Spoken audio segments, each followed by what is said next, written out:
به نام خدا. آموزش ریاضی پنجم فصل اول رو داریم. بچه‌ها تو این ویدیو کامل فصل اول ریاضی پنجم رو یاد میگیری که در رابطه با عدد نویسی و محاسبات عددی و الگوها هستش. بریم که شروع کنیم آموزش رو. بچه‌ها شما پارسال با عدد نویسی آشنا شدید. بچه‌ها ما توی عدد نویسی با طبقه میلیون هم آشنا شدیم و یاد گرفتیم که برای خوندنش تو جدول ارزش مکانی قرارش میدیم و سه رقم از سمت راست جدا میکنیم. یه نمونه عدد براتون مینویسم. مثلا بچه‌ها 28,465,203. خب بچه‌ها برای اینکه من یه عددی دارم که چند رقمه، میشمارم 1 2 3 4 5 6 7 8 رقمه. برای اینکه راحت بخونمش من میومدم چیکار میکردم؟ اگه ریاضی چهارم یادتون باشه از سمت راست عدد، خب 1 2 3 سه تا جدا میکردم. 1 2 3. حالا راحت میتونستم بخونم. شد بخش هزار تا، بخش یکان، دهگان، صدگان، هزارگان، 10,000گان، 100,000گان، یکان میلیون و دهگان میلیون. یعنی میگم که 28,465,203. خب ما برای اینکه راحت تر اون عدد رو بخونیم میومدیم توی یه جدولی به نام جدول ارزش مکانی می نوشتیمش. خب بچه جدول ارزش مکانی یه همچین جدولی بود که بخش یکی ها داشت، بخش هزار، بخش میلیون رو داشتش که ما توی ریاضی چهارم باهاش آشنا شدیم. اسمش چی بود بچه؟ جدول ارزش مکانی. بچه معناش یعنی چی؟ یعنی طبق ارزشش توی مکان خاصی قرار میگیره. ما میام از این عدد شروع میکنیم بچه 28 میلیون. خب اما از کوچیک‌تره شروع میکنیم. میگیم یکانش چنده بچه ها؟ 3. دهگانش چنده؟ 0 بچه. دهگان نداره. ما میگیم 203. پس دهگانش 0 قرار میدیم. صدگانش بچه ها 2. خب چون 203 هستش دیگه، درسته؟ خب حالا تو بخش هزار تا یعنی اینجا یکانش 5، یکان هزارش، دهگان هزارش بچه 6 و صدگان هزارش 4. حالا بخش میلیون برسیم یکان میلیونش 8 و دهگان میلیونش 2 هستش که میشه 28 میلیون. دیگه صدگان میلیون نداره. پس ما چجوری میام اینو میخونیم؟ میگیم که از سمت چپ باید اعداد رو بخونیم دیگه. میگیم 2 ضرب در 10 میشه 20 دیگه. 28 میلیون و 465,203. دیدید چقدر راحت میتونیم بخونیم؟ 28 میلیون و 465,203 که توی جدول ارزش مکانی قرار داره.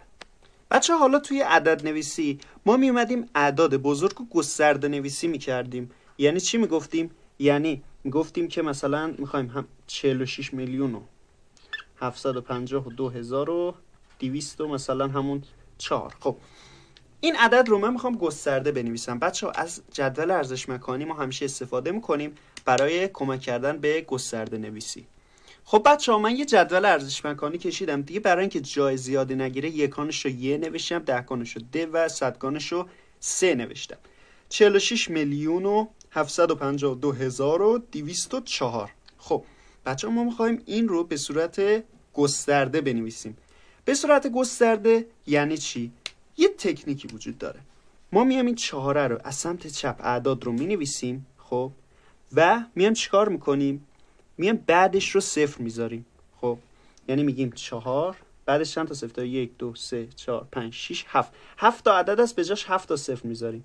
1 2 3 4 5 6 7. شد چقدر؟ بچه 40 میلیون. واقعا هم 40 میلیون. 4 تا 10 میلیون میشه 40 میلیون.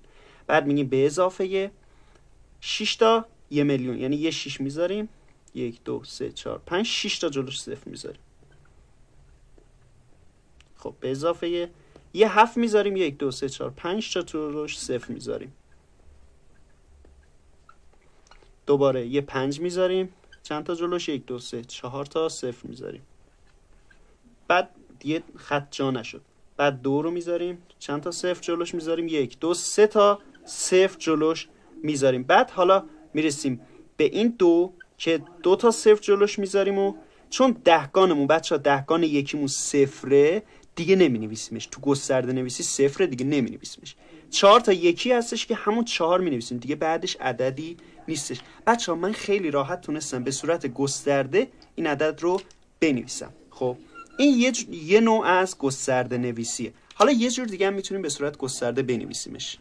خب بچه ها دقت کنید، ما میام جدول ارزش مکانی رو میبینیم. اول این عدد رو مینویسیم، میگیم 4 ضرب در دهگان میلیون. دهگان میلیون یعنی چی؟ یعنی 10 میلیون. 4 ضرب در بچه ها چقدر؟ 10 میلیون. این شد 100,000. 1 میلیون 10 میلیون به اضافه 6 ضرب در 1 میلیون. 6 ضرب در 1 میلیون. بستگی داره معلمتون چجوری بگه بنویسید. 7 ضرب در 100,000. 7 ضرب در 100,000 بچه ها. خب به اضافهش بذار اینور بنویسم. 5 ضرب در 10,000 به اضافه 2 ضرب در 1000. 1000 همون 1000 میشه دیگه. و 2 ضرب در 100 بچه ها. صدگانمون صفر نمی نویسیمش. و 4 ضرب در 1 بچه ها. اینم یه نوع از گسترده نویسی. حالا بریم یه دونه سوال مثالی ازش حل کنیم. خب بچه ها میگه عدد 403,703,960 را به صورت گسترده بنویسید. بچه ها پس ما می نویسیم، در واقع برای اینکه بتونی بنویسیم باید از جدول ارزش مکانی استفاده کنیم، چون هم برای نوشتنش کارمون رو راحت میکنه و هم به صورت گسترده نویسی. خب بچه ها میگه عدد، من جدول نوشتم برای اینکه سریعتر بنویسیم. میگه عدد 403 میلیون. بچه ها یعنی 4 تا 100 تو صدگان میلیون یه 4 می نویسیم. 403 میلیون یعنی دهگان میلیون نداره، پس جای دهگان میلیون رو صفر میذاریم. و 3 میلیون یعنی 3 تا 1 میلیون. و 703,000 بچه ها 703,000 یعنی 703,000. خب پس 403 میلیون 703,000 و 960 هم یکی. 900 بچه ها چند تا؟ 60 هم یکی. پس عدد رو ما راحت تو جدول ارزش مکانی نوشیم. 3 تا بچه ها جدا میکنیم، از این ور و از این ور. پس این شد یکی ها، هزارها و میلیون ها. حالا گفته به صورت گسترده بنویسید. از همون راه خودمون استفاده میکنیم. هم میتونیم بچه به صورت گسترده عدد رو بنویسیم، اعداد جلویش رو صفر بذاریم. و هم میتونیم بنویسیم 4 تا مثلا 100 میلیون و مثلا 3 تا 1 میلیون. فرق نداره، ما همون ضربه رو می‌نویسیم واسه اینکه یه خورده سخت‌تره. پس میگیم 4 ضرب در بچه‌ها چند؟ 100 میلیون.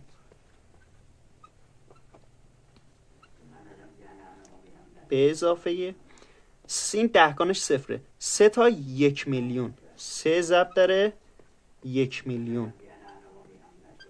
به اضافه 7 تا 100,000 تایی. به اضافه 3 تا 1,000 یعنی 3 ضرب در بچه‌ها چند؟ 1,000. خب به اضافه دیگه چی؟ 9 تا 100 تایی. 9 ضرب در بچه‌ها 100. به اضافه 6 تا هم 10 تایی. 6 ضرب در 10. یکانش هم صفر دیگه نمی نویسیم. پس بچه‌ها من اومدم و گسترده این عدد رو نوشتم. بریم سراغ ادامه فصل. بچه‌ها بحث بعدیمون تغییر ارزش مکانی با ضرب هستش. مثلا یک سری اعداد هستن، مثلا 10 100 1000 10,000 میلیون. خب اعداد که یه یک دارن و جلوشون کلی صفر دارن. پس ما این اعداد رو در نظر داریم. اگر این اعداد رو ما در عددی ضرب کنیم بچه‌ها ارزش مکانیش بیشتر میشه. مثلا ما یه دونه یکان، دهگان و صدگان داریم. خب توی یکانمون توی دهگانمون 9 داریم و توی یکانمون حالا 0 داریم، کاری نداریم. و توی صدگانمون هم حالا مثلا عددی نداریم، مثلا 0. صدگانم نداریم. پس 90 هستش، درسته؟ خب بچه‌ها ما این عدد رو اگر ضرب در 10 کنیم این میشه 900. 90 ضرب در 10 بچه‌ها میشه 900. خب یعنی این 9 یه دونه میاد اینورتر و این 0 هم یه دونه میاد اینورتر و این 0 هم بالاخره اضافه میشه دیگه، باید 0 باشه.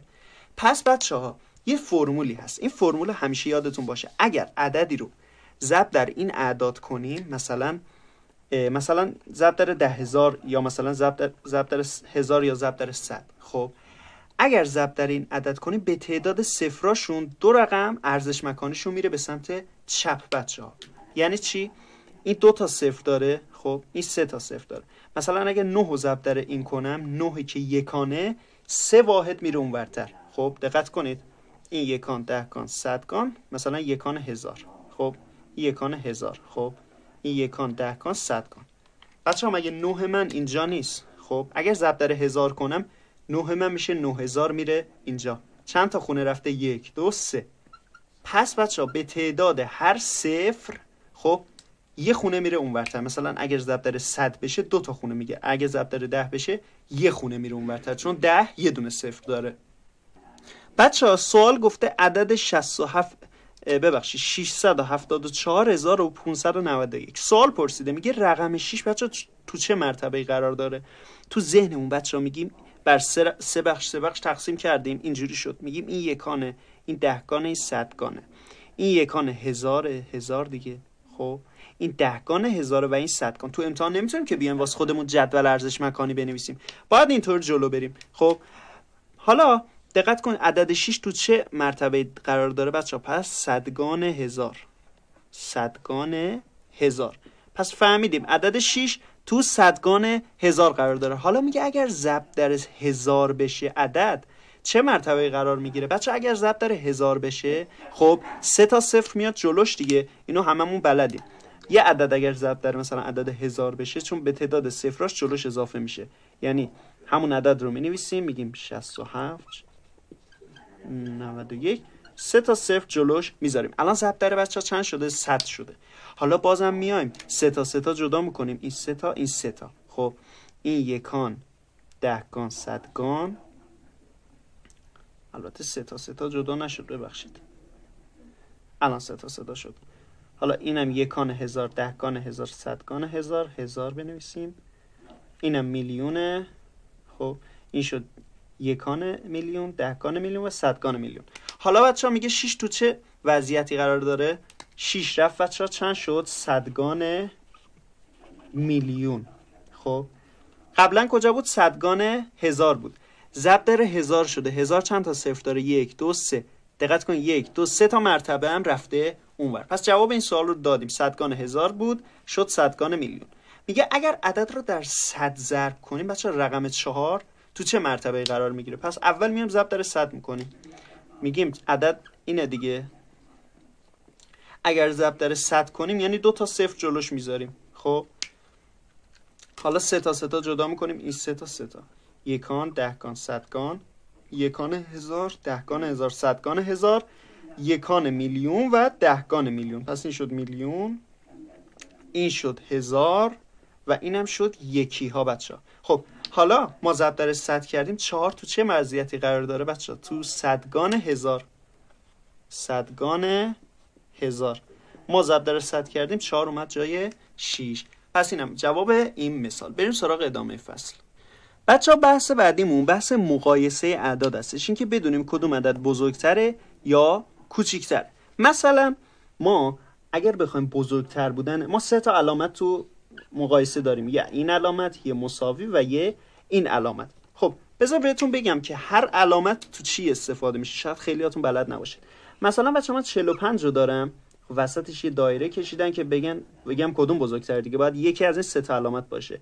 این ورم 55 رو دارم بچه‌ها. خب اگر بخوام بگم یه عدد بزرگه، خب باید دهانه بازش این دهانش میشه، به سمت عدد بزرگه باشه، یعنی این دهانه باید به سمت بزرگتره باشه. پس وقتی این دهانه به سمت بزرگتره باشه معلوم میشه که 55 بزرگتره. خب حالا اگر مثلا این 45 ما چه عددی بود؟ این 45 ما 145 بود. خب 145 بچه از 55 بزرگتره. اون موقع دهانه این به سمت این ور خواهد بود.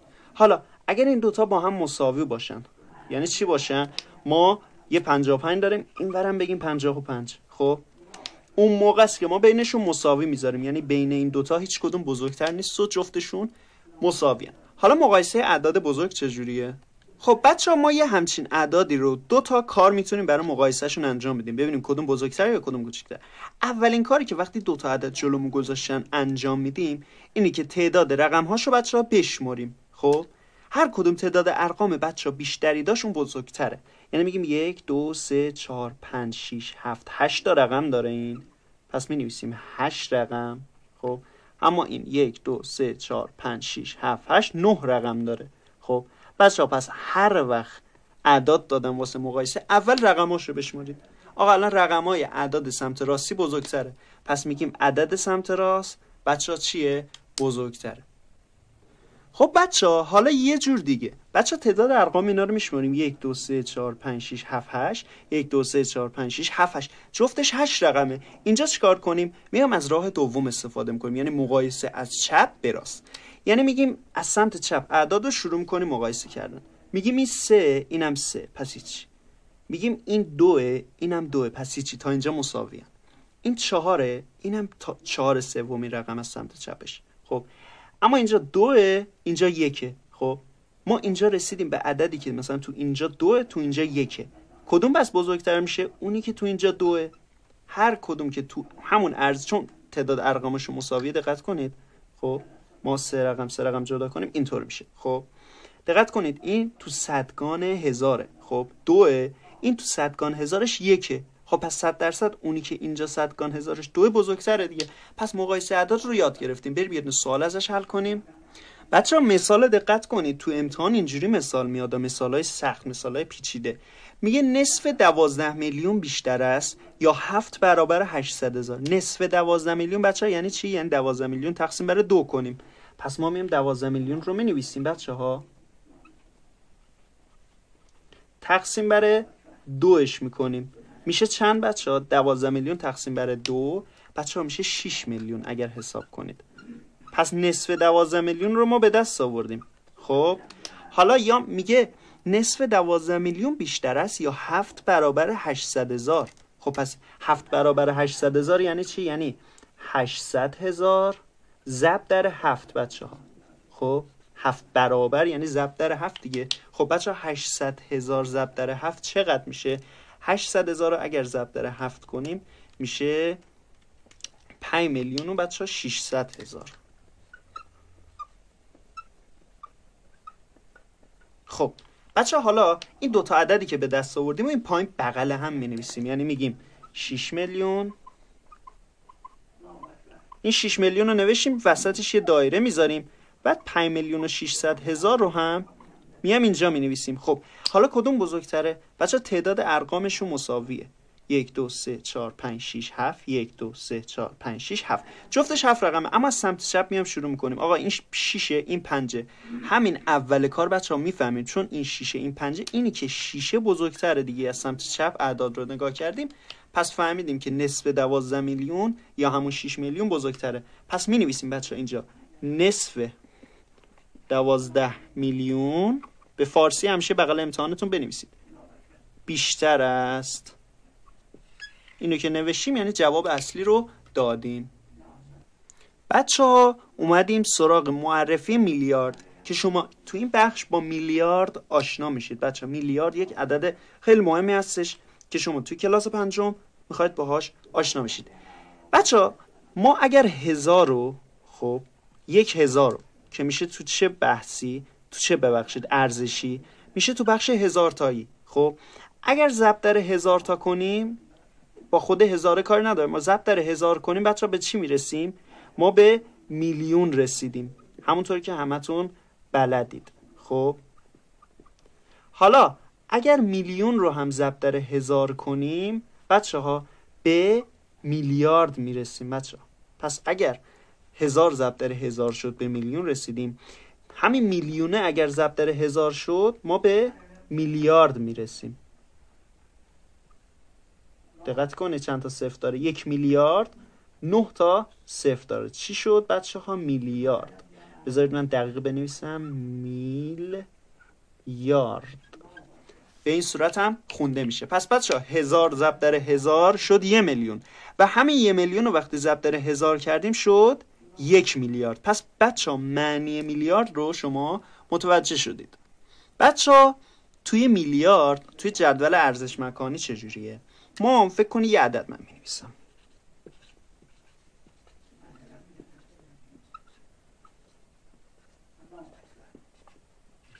خب بچه‌ها دقت کنید، میلیارد عین میلیون و هزار و یکی باز خودش یکان میلیارد و دهگان میلیارد و صدگان میلیارد داره. یعنی من این عدد رو اینجور میخونم، میگم 456 میلیارد و 702 میلیون و 534 هزار و 477. خب پس میلیارد هم عین میلیون و هزار و یکی ها واسه خودش یکان دهگان صدگان رو توی جدول ارزش مکانی بچه ها داره. بچه بیاید یه مثال حل کنیم. میگه عدد 56 میلیارد و 420 میلیون و 732 هزار و 983 رو در جدول ارزش مکانی نوشته. بچه تو این عدد، تو این سوالا که حروف میده مثلا میاد میگه عدد 56 میلیارد دو، وقتی به اون او رسیدی یه خط میکشی 420 میلیون و 732 هزار رو و 983. این بخش میلیارد، میلیون، هزار و یکی ها شد. چقدر راحت میتونیم کار رو انجام بدیم. حالا تو جدول ارزش مکانی که من از قبل نوشتم میایم مینویسیم. پس شد 56 میلیارد و 56 میلیارد یعنی 5 تا دهگان، 6 تا 1 میلیارد و 420 میلیون و یعنی 420 میلیون و 732 هزار و 732 هزار و 983 بچه تو ارزش مکانی نوشتیمش. خب حالا سوالایی که از ما میپرسه مهمه. میگه 6 و 5 بچه تو چه مرتبه قرار داره؟ اینجا 6 تو یکان میلیارده، 6 در یکان میلیارد قرار داره. خب بچه 5 هم گفته 5 تو چه مرتبه قرار داره؟ 5 در دهگان میلیارد قرار داره. خب حالا میگه اگر در 10 ضرب شوند 5 و 6 و 4 در چه مرتبه قرار میگیرن؟ خب میریم حساب کنیم. بچه گفتیم به تعداد صفرایی که اون عدد درش ضرب میشه یه رقم میاد اینور، یعنی 4 ما یه رقم میاد اینور، 6 ما یه رقم میاد اینور و 5 ما یه رقم میاد اینور. 5 ما میره کجا؟ 5 میشه صدگان میلیارد. خب اگر در 10 ضرب بشه 6 میشه بچه ها 10، از اینجا میره اینجا میشه دهگان میلیارد، دهگان میلیارد و 4 میره کجا؟ 4 از صدگان میلیون میره میشه یکان میلیارد، 4 میشه یکان بچه ها میلیارد. ببخشید جانش شد، فقط خواستیم که بنویسیمش. پس اینم از این سوال. شما تا اینجا میلیارد رو هم خیلی خوب بچه ها یاد گرفتید. بریم سراغ ادامه. توی تقریب با رقم میلیارد ما میخوایم 1 میلیارد رو، در واقع عدد میلیاردی رو به صورت تقریب با رقم میلیاردیش بنویسیم. چیکار کنیم؟ خب ما برای این کار 2 تا روش داریم، اما چون روش اول هم آسان‌تره هم راحت تره من همون روش اول رو فقط میگم. بچه‌ها چیکار میکنیم؟ ما عددی که داریم با میلیاردش کار داریم. خب 541 میلیارد دیگه. بین کدوم 2 تا عدد قرار داره؟ یه محور میکشم، یه محور مانند. خب این محور رو در واقع من میام به 3 بخش تقسیم میکنم. این میشه وسط، این میشه عدد بعدی، این میشه عدد کنونی. بچه 541 میلیارد دیگه، پس 541 میلیارد. خب بچه این عدد بین 541 میلیارد و چی قرار داره؟ 542 میلیارد. پس می نویسیم بین کدوم 2 تا عدد قرار داره. متوجه شدید؟ وقتی نوشتیم میایم میگیم که 541 میلیارد و 132 میلیون، یعنی عدد ما کجا قرار میگیره؟ بچه عدد ما یه همچین جای قرار میگیره. خب 541 میلیارد و 132 میلیون. خب 100 میلیون اینجاست دیگه. اگر بیشتر از 500 میلیون میشد از وسط رد میشد. خب چون از خط وسط به این سمته به صورت تقریبی چی میشه؟ همون 541 میلیارد میشه. پس یعنی اگر من بخوام این رو به صورت تقریبی بنویسم بچه‌ها چجوری می‌نویسم؟ می‌نویسم 541 میلیارد. خب حالا بریم یه دونه دیگه انجام بدیم. خب بچه‌ها قراره که این عدد رو با تقریب میلیارد بنویسیمش. 29 میلیارد و 642 میلیون و 971 هزار و 632. بچه‌ها پس یک محور مانند میکشیم. این میشه چیه ما؟ این میشه وسط ما. خب وسط محور ما. اینی که اینجا قرار داره و اینی که اینجا قرار داره عدد قبل و بعد میشه. خب 29 میلیارد. خب بین چی قرار داره؟ این عدد بین 29 میلیارد و چی قرار داره؟ یه دونه اضافه میکنیم میشه چند؟ 30 میلیارد. پس بین 29 میلیارد و چی؟ 30 میلیارد قرار داره. خب حالا بچه‌ها میایم میبینیم که چی؟ این کل عدد تقریبا کجاست تو این محور؟ این ور وسطه یا این ور وسطه؟ 29 میلیارد و 642 هزار. اگر وسط ما 500 میلیون بشه، ببخشید 642 میلیون، وسط ما 500 میلیون بشه، 642 میلیون تقریبا اینجا میشه. پس عدد ما یعنی 29 میلیارد و 642 میلیون و 971 هزار و 632 تقریبا اینجا قرار داره. خب چون که از وسط به میلیارد نزدیکتره، خب به 29 میلیارد که نزدیکتر نیست، به 30 میلیارد نزدیکتره، پس بچه‌ها به صورت تقریبی عدد ما چی میشه؟ عدد ما میشه 30 میلیارد. پس 30 میلیارد رو به این صورت می‌نویسیم. به صورت تقریبی این شد 30 میلیارد. پس ما یه رقم میلیارد رو به صورت تقریبی اینجوری می‌نویسیم. حالا این تقریب با رقم میلیارد رو یاد گرفتیم که وارد این بحث بشیم، یعنی جمع و تفریق اعداد بزرگ. بچه‌ها توی جمع و تفریق اعداد بزرگ ما میتونیم جمع و تفریق رو به صورت تقریبی انجام بدیم. مثلا سوال امتحانی میگه این جمع و تفریق رو به صورت تقریب 1 میلیارد بنویسید. خب ما چیکار میکنیم؟ اولین کاری که میکنیم اینه که جفت اعداد رو به صورت تقریب میلیاردی مینویسیم. تو ذهنمون میگیم این 64 میلیارد بین چیه؟ بین این عدد کلا بین 64 میلیارد و 65 میلیارده. حالا چون 923 هزاره بچه، اگر مثلا تو وسط حساب کنیم 923 اینجا میشه. پس این عدد ما به صورت تقریبی میشه چند؟ میشه 65 میلیارد. درسته؟ پس به صورت تقریبی می نویسیمش 65 میلیارد. خب حالا این یکی 12 میلیارد، این کلن عدد بین 12 میلیارد و 13 میلیارده. خب حالا چون 132 هزاره، اگر این وسط حساب کنیم اینجا 12 میلیارد باشه اینجا 13 میلیارد، چون عدد تقریبا اینجاست پس به 12 میلیارد نزدیکتره، همون 12 میلیارد میشه. اعداد رو زیر هم می نویسیم. پس اینم شد 12 میلیارد. خب بعد از این کار ما میتونیم یه کار خیلی جالب انجام بدیم. میتونیم بیایم صفرهای مشترک رو حذف کنیم. پس یه مرحله ما میشه حذف صفرهای بچه‌ها مشترک. خب اون موقع چی میشه؟ این 1 2 3 تا صفر داره با این 3 تا صفر خط میخوره، 3 تا صفر داره با این 3 تا صفر خط میخوره، اینم 3 تا صفر داره با این 3 تا صفر خط میخوره. خب پس به تعداد هم صفراشون خط میخوره. این چی شد؟ این شد بچه‌ها 65 میلیارد. خب بس حروف می نویسیم راحت. به اضافه چند، این یکی چنده؟ 12 میلیارد. خب میتونیم تو ذهنمون حذف کنیم و مثلا بگیم این چون هم این 65 میلیارده هم این 12 میلیارده دیگه صفراش رو در نظر نمیگیریم، یا میتونیم همینجوری بنویسیم. خب بچه 12 به اضافه 65 چند میشه؟ 12 به اضافه 65 میشه 77. پس چی شد؟ 77 میلیارد. حالا اینجا به صورت عددی می نویسیم 77 چی؟ میلیارد. بچه پس من به صورت تقریب میلیارد اومدم این دوتا عدد بزرگ رو با هم دیگه جمع کردم. بریم یه مثال ازش حل کنیم. بچه همونطور که گفتم مثال به این صورت میاد که میگه حاصل تفریق زیر را با تقریب 1 میلیارد بنویسید. خب ما هم همین کار رو انجام میدیم. خب اول سه رقم جدا میکنیم در واقع.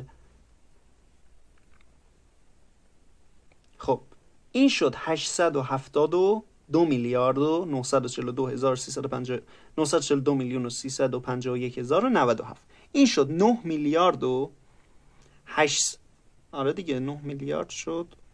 آره 9 میلیارد و 892 میلیون و 9 میلیارد و 892 میلیون و 431 هزار و 798. خب بچه ها پس اولین کاری که باید بکنیم این دوتا رو به صورت تقریب 1 میلیارد بنویسید. دیدید سوال همونطوری که من گفتم چی گفته؟ گفته با تقریب 1 میلیارد. اگر نگفته بود عین جمع و تفریق ساده ما باید انجامش میدادیم. حالا میگیم این 872 میلیونه. خب این عدد بین 872 میلیون و 871 3 میلیونه. خب به کدوم نزدیکتره؟ چون این 942,000 اگر این وسط باشه این تقریبا اینجاست، پس به 873 میلیارد نزدیکتره. بچه پس این رو ما می نویسیم 873 میلیارد به صورت کاملا تقریبی. منهای بخوایم پایین به پایین بنویسیم راحت همینجا سریع تمامش کنیم. این 9 میلیارده، بین 9 میلیارد چیه؟ 9 میلیارد و 10 میلیارده. این خط وسطش اگر باشه چون این 892,000 میافته اینجا. خب چون میافته اینجا چی میشه بچه ها؟ به 10 میلیارد نزدیک تره، پس به صورت تقریبی می نویسیم 10 میلیارد بچه ها. خب این شد تقریب ما. حالا میایم صفرهای مشترک رو برمیداریم. یعنی چی؟ یعنی چون جفتشون میلیارده، خب این صفرهای میلیاردش رو تو ذهنمون حذف میکنیم. خب یعنی این میشه 873 میلیارد منهای چی شده؟ 10 میلیارد. خب حالا خیلی راحت این رو انجام میدیم. بچه اگه کم رنگه من پررنگ می نویسم 10 میلیارد. خب 873 منهای 10 بشه چند میشه؟ میشه 863 چی؟ میلیارد. بچه حالا که جواب رو به دست آوردیم عددیش رو می نویسیم. میشه چی؟ میشه 863 میلیارد. 9 تا صفر میذاریم جلوش که به معنای میلیارد هستش. پس بچه جواب نهایی ما این شد که خیلی راحت پیداش کردیم. بریم سراغ ادامه بحث‌های فصل. خب بچه ها میرسیم به بحث جدیدمون. اگر بخواستیم این فصل رو به درس تقسیم کنیم بچه ها این درس سوم ماست. بحث خیلی مهمی هستش. انقدر که تو امتحان از این بحث سوال میاد از بحث‌های قبلی سوال نمیاد. خیلی بحث‌های سوال برانگیزی هستش. اگر بخوام بگم جمع و تفریق اعداد مرکب، بچه ها ما 4 نوع جمع تفریق اعداد مرکب داریم که براتون می‌نویسم. تو این درس ما این 4 تا رو داریم. 4 نوع جمع و تفریق اعداد مرکب. اولین نوعش بچه ساعت هستش. خب یعنی جمع و تفریق با ساعت. دومیش روز و ماه و سال هستش. سومیش بچه طول هستش و چهارمیش در واقع وزن هستش. اگر نمیدونید چرا ما اومدیم این 4 تا رو از هم جدا کردیم تک تکش رو ببینید، جمع و تفریقش رو یاد بگیرید و موقع میفهمید که چرا این 4 تا از هم جدا هستش و اعداد مرکب منظور چی هستش. بچه‌ها اولین در واقع جمع و تفریق مرکب مربوط به ساعت هستش. خب بچه‌ها ما هممون میدونیم بچه‌ها هر ساعت خب 60 دقیقه است. خب هر دقیقه هم بچه‌ها چیه؟ 60 ثانیه هستش. خب و هر ساعت بچه حالا چند ثانیه است؟ 3600 ثانیه هستش. خب توی جمع و تفریق مرکب و اینجور چیزا تو ساعت اصلا منظور چیه؟ میخوام منظور رو بگم که بدونید چیه. مثلا ما 6 ساعت 6 و 45 دقیقه و 32 ثانیه رو داریم که میخوایم مثلا به اضافه 2 ساعت و 12 دقیقه و مثلا 24 مثلا 47 ثانیه بکنیم. میخوایم این 2 تا ساعت رو به اضافه هم دیگه کنیم. چیکار میکنیم؟ مثلا ما توی اعداد معمولی مثلا میومدیم جمع و تفریق معمولی میگفتیم 5 به اضافه مثلا 9. این 2 تا چند شدن؟ مثلا 5 به اضافه 9 میشه چند بچه‌ها؟ میشه 14. 4 رو مینوشیم چون 10 تا میشه، از اون 10 تایی یه دونه میبردیم اینور. خب تو بحث مرکب هر کدوم با توجه به واحد اندازه‌گیریشونه.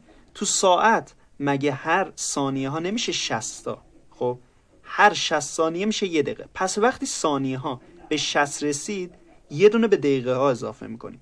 حالا اگر دقیقه ها به 60 رسید یه دونه به ساعت ها اضافه میکنیم. اینجوری جلو میریم. مثلا 47 و 32 بچه‌ها میشه چند؟ میشه 79 ثانیه. 79 ثانیه 60 ثانیه‌اش میره اونور. خب یعنی یه دونه واحد میره اونور. چند تا میمونه؟ میمونه 19 ثانیه. خب این 1 دقیقه خب به اضافه 45 میشه 46 دقیقه، به اضافه 12 میشه چند بچه‌ها؟ میشه 58 دقیقه. خب 6 و 8 2 هم میشه 8 ساعت. جمعشون شد 8 ساعت و 58 دقیقه و 19 ثانیه. منظور اینه که حالا بریم دو تا روشش رو هم یاد بگیریم با هم دیگه. اولین کار ما توی محوره بچه‌ها. محور برای مسائل بیشتر استفاده میشه. مثلا من یه دونه مسئله می‌نویسم، با توجه به محور حلش می‌کنیم. بچه‌ها مثال رو دقت کنید، می‌خوایم با محور حلش کنیم. میگه علی در ساعت 18 و 35 دقیقه. بچه‌ها تو ساعت‌ها این مثلا دقیقه است، یک خط روش، اگر 2 خط باشه میشه ثانیه. خب اینو فهمیدیم. انجام تکالیفش رو به پایان رساند. پس فهمیدیم این ساعت تازه تمام کرده. میگه اگر او 3 ساعت و 45 دقیقه برای انجام تکالیفش زمان صرف کرده، او چه ساعتی شروع کرده؟ پس گفته کی تموم کرده و چقدر وقت گذاشته. حالا میخواد ببینه چه ساعتی بچه‌ها شروع کرده. خب برای اینکه محاسباتی حساب میکردیم، میومدیم 18 و 35 دقیقه رو منهای 3 ساعت و 45 دقیقه میکردیم. اون موقع به دست میومد کی شروع کرده. اما همین رو ما میام با محور فعلا حل میکنیم تا بحث محور رو یاد بگیریم. بچه با توجه به مسئله، چون هم 30 دقیقه داره، هم در واقع نیم ساعت داره، هم 45 دقیقه اینا داره، فقط ساعت نیست. خب پس ما میایم نیم ساعت محور رو تقسیم میکنیم. اگر ساعتی بود خب فقط با توجه به ساعت تقسیم میکنیم. از ساعت تقریبا مثلا 1 شروع میکنیم. 1 همون 13 دیگه. 13 بچه 13 و 30 دقیقه 14 و 30 دقیقه 14 و 30 دقیقه. بچه ها باید بینش 2 نقطه بذارید بین ساعت ها.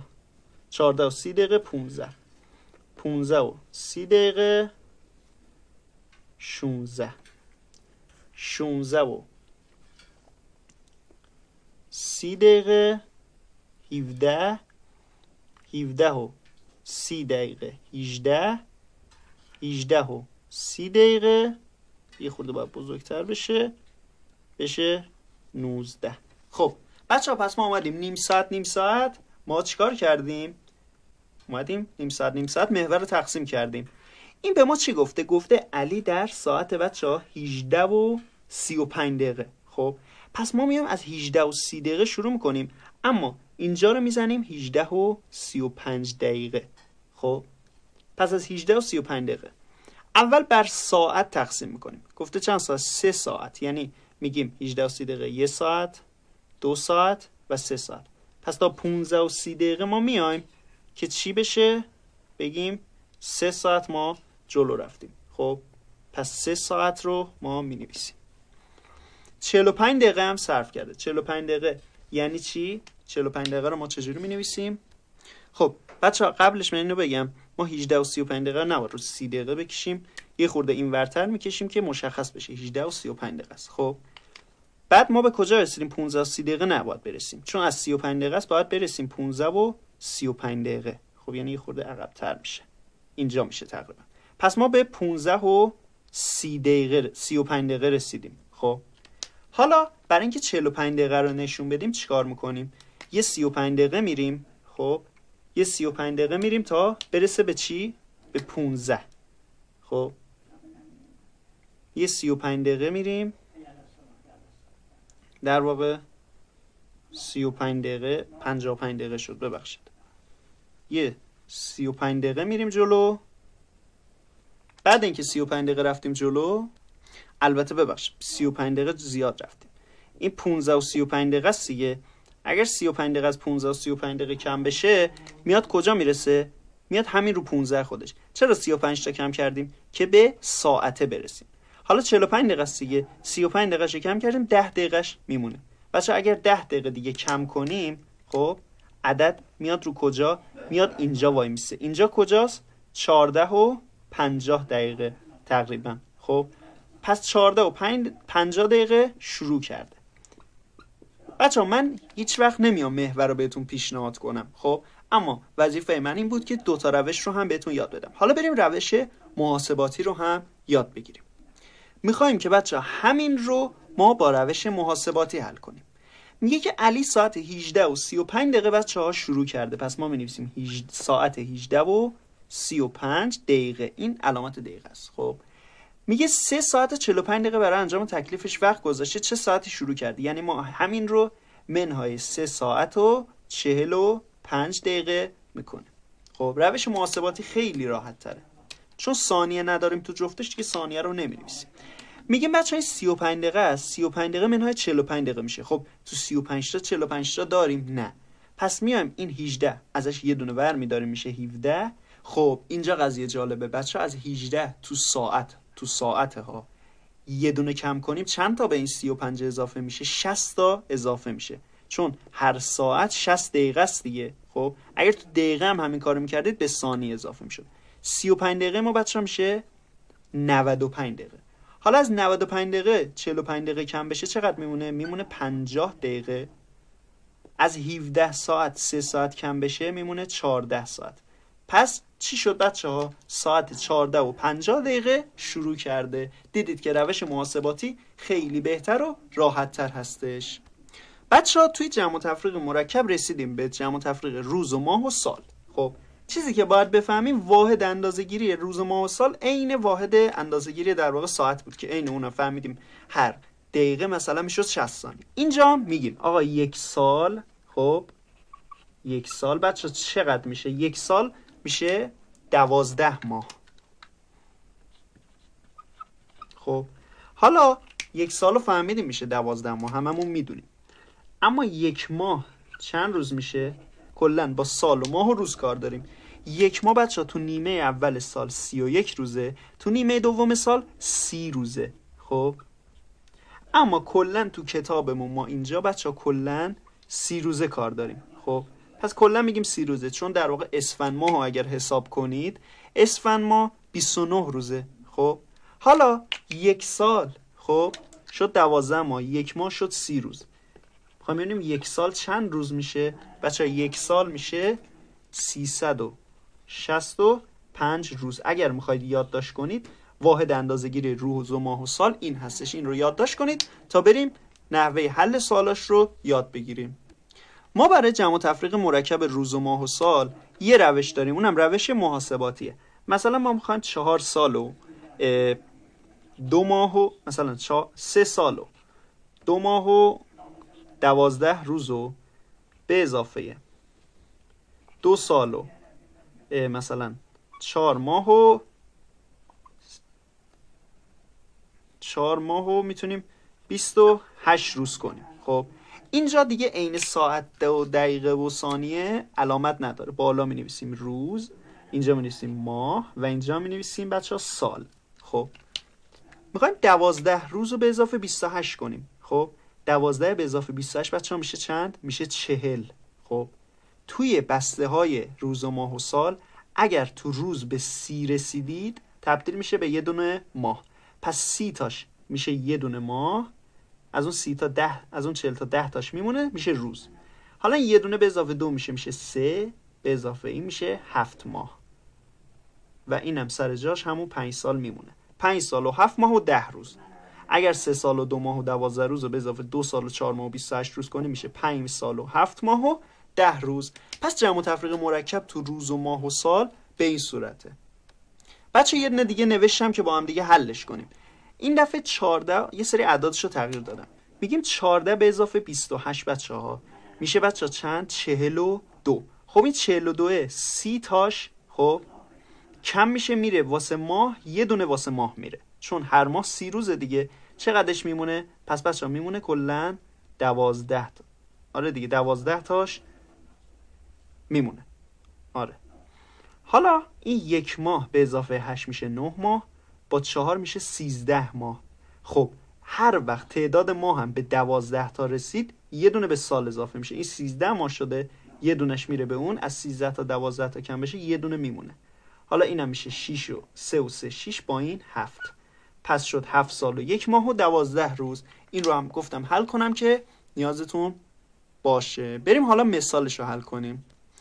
بچه ها مثال میگه حاصل جمع و تفریقای زیر رو بنویسید. بچه ها من اومدم تو این یه دونه ساعت هم اضافه کردم برای اینکه تو امتحاناتتون امکان داره بیاد به اضافه سال و ماه و روز ساعت هم بده. خب این چیزی که باید بدونید اینه که هر روز بچه ها چقدره؟ هر روز 24 ساعته. خب هر روز 12 ساعت نیست، هر روز 24 ساعته. خب پس این رو که فهمیدید میتونیم این رو حل کنیم. اونم بنویسید که هر روز 24 ساعت. خب میگه جمع کنید دیگه. میگیم 5 ساعت به اضافه 24 میشه 25. چون هر روز 24 ساعته، از اون 25 یک ساعتش رو مینویسیم، یه دونه میره واسه روز، چون 24 تا شده بود. حالا از این روز 1 و 7 میشه 8، با 28 میشه 35. چون هر ماه 30 روزه، از اون 35 روز 5 روزش میمونه، یه دونه بسته 30 روزه میدیم به ماه. از این ماه این میشه 10 ماه، به اضافه 6 میشه چقدر؟ 16. چون هر سال یه بسته 12 ماه هست، یه بسته 12 ماه میدیم به سال. از این 16 تا 4 ماهش میمونه. خب و از این سال 83 سال دیگه میشه چقدر؟ میشه به اضافه 84 سال به اضافه 11 میشه 90 و بچه ها 5 سال. پس 95 سال و 4 ماه و 5 روز و 1 ساعت جواب شد. حالا اینجا تفریقه. 9 روز و این ماه این ساله. از 9 روز میخوایم 11 روز کم کنیم، نمیشه. پس 9 روز خط میخوره، 4 ماه خط میخوره. یه بسته از ماه قرض میگیریم. ماه چند روز است؟ 30 روز است. پس این میشه 3 و یه بسته 30 روزه میده به 9 که میشه 39. حالا از 39 11 روز کم کنیم چند تا میمونه بچه ها؟ میمونه برای ما یه دونه از اون که میشه 38، میمونه 28 روز. خب حالا از ماه بچه ها، از ماه 3 ماه میخوایم 7 ماه ازش کم کنیم، کم نمیشه. پس این 3 خط میخوره، یه بسته از این 7 سال قرض میگیریم. این 7 ساله میشه 6 سال. این 3 ماه به اضافه 12 باید بشه دیگه، چون سال 12 ماهه. این میشه چقدر؟ 12 به اضافه 3 میشه 15. حالا از 15 7 تا کم کنیم بچه ها 8 تا میمونه برامون. خب از این 6 سال هم 3 تا کم کنیم 3 تا میمونه، شد 3 سال و 8 ماه و 28 روز. جوابی که به دست آوردیم. بچه ها رسیدیم به سومین نوع جمع و تفریق مرکب. شما جمع و تفریق مرکب ساعت و روز و ماه و سال رو یاد گرفتید که مهمتریناش بودن، اما یه دونه طول و وزن مونده که اون رو هم با هم دیگه یاد میگیم. توی طول بچه ها واحداش اینه. ما هر 1 کیلومتر رو، خب هر 1 کیلومتر ما 1000 متر. خب هر 1 متر ما هم بچه ها چقدر؟ 100 سانتی متره. خب حالا هر 1 سانتی متر هم بچه ها چقدر؟ 10 میلی متر. فقط بچه ها اگر واحدهای اندازه گیری رو شما حفظ کنید، کارتون از همیشه راحت تره. پس این رو بنویسید برای اینکه حفظ کنید. هر 1 کیلومتر 1000 متره، هر 1 متر 100 سانتی متره، هر 1 سانتی متر 10 میلی متره. میبینید 10 تا 10 تا ضریباش کم شده. حالا این رو فقط شما حفظ کنید تا بریم در واقع در ما بیایم رو کارش رو انجام بدیم. خب بچه قراره اینو با هم دیگه حل کنیم. ما گفتیم هر سانتی متر 10 میلی متر، یعنی میگیم این به اضافه است دیگه. میگیم 2 میلی متر به اضافه 9 میلی متر میشه چقدر؟ میشه 11 میلی متر. خب چون هر 10 میلی متر 1 سانتی متره، یه بسته 10 تایی از اون کم میکنیم میدیم به سانتی متر. خب از اون 11 تا هم 1 میلی متر واسه خودمون میمونه. حالا این سانتی متر 1 به اضافه 56 میشه 57، با 70 میشه 127. خب چون هر متر 100 سانتی متره، خب اون 27 سانتش میمونه، یه بسته 100 سانتی میدیم به متر که بشه 1 متر. خب حالا این 720 به اضافه 410 میشه چند؟ 1130 و اینجا هم یه دونه 1 متر داریم، میشه 1131 متر. خب اون 1000 متر میشه یه بسته 1 کیلومتری. خب واسه خودمون میمونه چقدر؟ 1300 این شد 1300، نه 1300 نمونه، میمونه 300 و نه ببخشید 131 متر و اینم کیلومتر. 4 کیلومتر به اضافه 2 کیلومتر 6 کیلومتر. پس شد 6 کیلومتر و 131 متر و 27 سانتی متر و 1 میلی متر جمع این دوتا. پس بچه ها شما جمع و تفریق مرکب طول رو هم که دیدید چقدر ساده است تونستیم یاد بگیریم. بچه ها جمع و تفریق مرکب وزن خیلی ساده است. واحدهای اندازه گیریش اینه. ما هر 1 تن رو میگیم 1000 کیلوگرم. حالا هر کیلوگرم رو، هر 1 کیلوگرم رو میگیم 1000 گرم. خب این دوتا رو یادتون باشه، همش رو میتونید حل کنید. خب بچه ها بریم این رو حساب کنیم از سمت راست. 160 گرم به اضافه 980 گرم خب میشه چند؟ میشه 1140 گرم. خب یه بسته 1000 گرمی میشه 1 کیلوگرم که میدیم به کیلوگرم، میمونه واسه خودمون 140 گرم. حالا اینجا یه 800 داریم با یه 250 کیلوگرم که جمعاً میشه 1050 کیلوگرم که با این بچه‌ها میشه 1051 کیلوگرم. خب یه بسته 1000 کیلویی میشه 1 تن که یه دونه بسته به تن میدیم، میمونه واسه خودمون چقدر؟ 51 کیلوگرم. 1 تن هم به اضافه 3 تن میشه بچه‌ها 4 تن. پس جواب شد 4 تن و 51 کیلوگرم و 140 گرم. بچه‌ها جمع و تفریق مرکب رو همتون خیلی خوب یاد گرفتید. میمونه آخرین درس بخش الگوها که بریم اون رو هم با هم دیگه یاد بگیریم و فصل اول ریاضی پنجم تموم بشه. بچه‌ها دقت کنید این الگو رو، این شماره شکل اول، شکل دومه، شکل سومه و شکل چهارمه. میخوایم ببینیم چند تا در واقع یه رابطه بین این الگو هستش. خب اولی 2 تاست، خب شده اولی 2 تاست شده 4 تا، بعد شده 6 تا، بعد شده 8 تا. بعد میخوایم ببینیم بعدش چی میشه. اگر دقت کنید 2 تا اضافه شده، پس یعنی اعداد بعدیش میشه 10 12 و 14. خب پس ما تونستیم یه رابطه تو این الگو بچه‌ها پیدا کنیم. خب من یه الگوی دیگه می نویسم، یه الگویی که یه خورده سخت‌تر باشه. بچه‌ها دقت کنید، برای اینکه ما بیام یه همچین الگویی رو در واقع به دست بیاریم چجوری رشد کرده، خب باید چیکار کنیم؟ ما باید بیایم و ببینیم رابطهش چجور رابطه‌ایه. اول میبینیم چجور اضافه شده. اینجا اول اومده به اضافه 2 شده، بعد اومده به اضافه 4 شده، بعد اومده به اضافه 6 شده. خب ببخشید به اضافه 8 شده.